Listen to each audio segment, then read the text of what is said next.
Good morning, hope you're all doing well. Quick video this morning just to kind of show you some of the stuff that we're up to right now. Haven't done a video in a while. I'm going to try to make up for that this week. The first thing is, I noticed on the AEA Defender that some of the fun stuff that was missing from the Defender 1's not there, like the arrows and such. And I started messing around with that some. This fits the newer cartridges, so if you have an old Defender 1, that will fit on the air cartridge. But then you've got kind of that little lame arrow. So what I did is found out that Easton Game Getter fits just fine. Cut some down. I'm going to play with it a bit more and do some testing this week and see just how good it works. Don't know how many of these adapters are out there, but if they're just not available, hey, I may just make them myself. But just something more interesting to do with the Defender. The ammo, whenever somebody gets one of my Defenders with shotgun barrels, there's always ammo. I was playing around with some this week, and here's one with little steel flechettes in it. That's actually from a round called a beehive round from back in the Vietnam War era. It's 3 little steel spikes that look like little bitty arrows or something. I'm not sure how good the camera's catching that. So 3 little spikes in it. But anyway, when you get anything with my shotgun barrels for the 410, you get a kind of an array of ammo, kind of whatever's sitting around. So no 2 packages are going to be the same. I already mentioned this to people last week, but I've got the thing taken care of on the inserts. So what I'm doing is selling the magazines themselves on my site with a 7-round insert already in it, shipped with pellets and some spares. And you can have the metal cover or the clear cover. That's up to you. This is something new. With this adapter and this barrel and this choke, I now have a smoothbore 12-gauge shotgun. Absolutely smooth bore, comes in with the choke at about 18 inches. And the problem I ran into is my ammo source is no longer available for the waddings I was using. So I had to learn something new, which is how to roll them.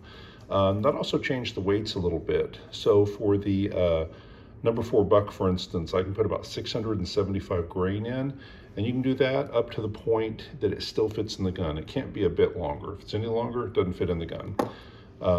Testing out my rolling skills, I built a little bit of custom material so I could roll the rounds as a clear cover where you're able to look down into it and see what you're shooting.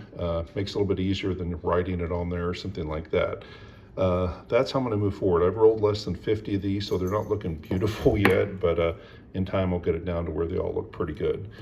Same thing with the shot. However, with the shot, you can put more in there as far as the weight goes in the same length. So it's 750 grain, and it will still fit into the Zeus. So I've got like 4 of these barrels, and I've got 2 more that I'm sending out for people to test. So you'll see some people out there testing them pretty quick, and I've got 4 that I can put up for sale if anybody's interested. You already know about the Aerogun, and the biggie there was we changed the bolt in. It's a little screw-in piece, but with that bolt in, we're able to funnel that air down, and then you have 2 seal points so that all that air is making it out the barrel for shooting the arrow. We've come just under 600 feet per second. There's a place or 2 out there where you can look and find guns where they've said, hey, we've gotten 600 feet per second. It's not repeatable, and secondly, they're using an arrow that weighs half as much.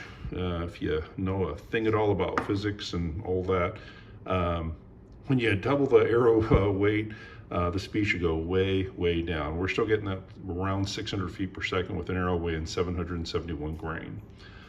Defender. I got about 12 or 15 of these Defenders in. There were demos, no barrels or anything, so I stuck a set of 410 barrels with it. Now come with some ammo and all. I think I've got a dozen listed on my site. They're unused, they're just old stock. So it's a Defender, and you may be asking yourself, why do I want to go with old tech with the smaller cartridges? Well, if you have a Defender 2, especially if you have a bunch of extra cartridges, there's only one thing keeping this from being a Defender 2. Good looking Defender 2, black and all that's good looking gun. The only thing that's keeping that from being a Defender 2 is the firing pin.